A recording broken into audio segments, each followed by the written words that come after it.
I'm not saying that privacy, that having people's information private is always a good thing. Not at all.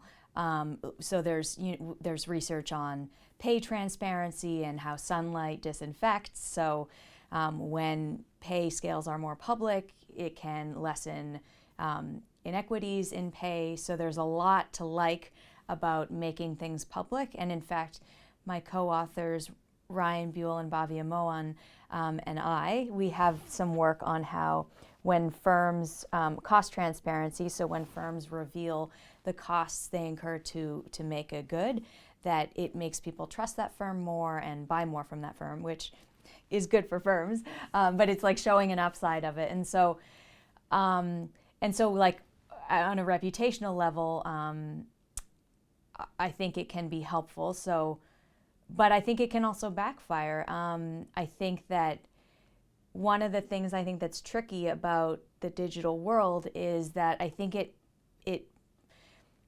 gives potential for the punishment to kind of outsize the initial sin, or I'm not saying that articulately, but so if you did something rude on the subway, like everyone has done something rude in their life, like you're sleep deprived, you're in a bad mood, and like you take an old lady's spot. Like, okay, so people do mean things.